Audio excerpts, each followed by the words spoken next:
Bruce Wayne. Why are you dressed up like Batman? Because he is Batman, you moron.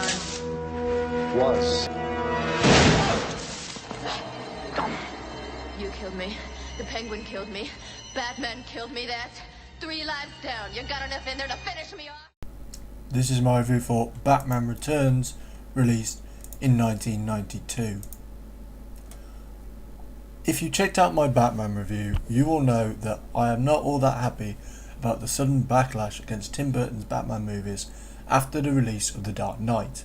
In my Batman review, I talked about how that related to the performance of Jack Nicholson as a Joker. However, how it relates to Batman Returns is more about the overall tone and feel of the film. I'd like to state that Batman Returns is my personal favourite Batman movie. I think mainly because I grew up watching it and other reasons I will go into later.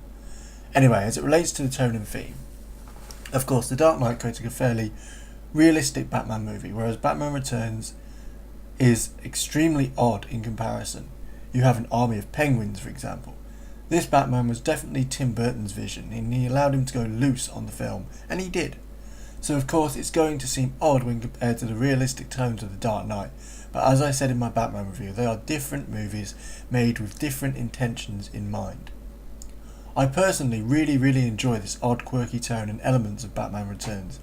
However, if this does put you off, this is not all Batman Returns has to offer. And this is what I get annoyed about. People seem to forget that I think, personally anyway, the lead 3 performances are fantastic. Michael Keaton, as he was in Batman, though I think he gets kind of, wow, I don't know, the screen time gets cut down obviously because it's more about the villains in this one, but he still does a brilliant job. Michelle Pfeiffer gets overlooked when people talk about the best performance in a comic book movie. She was utterly believable as both Selina Kyle and Catwoman, creating a brilliant love interest for Batman/Bruce Wayne. Danny DeVito is awesome as the Penguin, chilling, frightening and often darkly comic.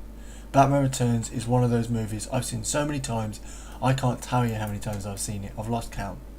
Some of my favourite parts include the brilliant opening credit sequence with the brilliant score by Danny Elfman, Penguin's mayor campaign speech, the scene with the nose, birth of Catwoman, and the final scene in Penguin's lair. As I say, this is a fairly short review because all in all, I can't pinpoint exactly why this is my favourite Batman movie. It just is.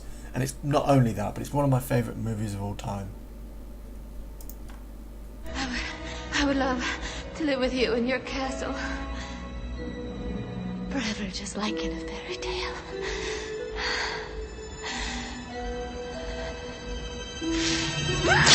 I just couldn't live with myself, so don't pretend this is a happy ending.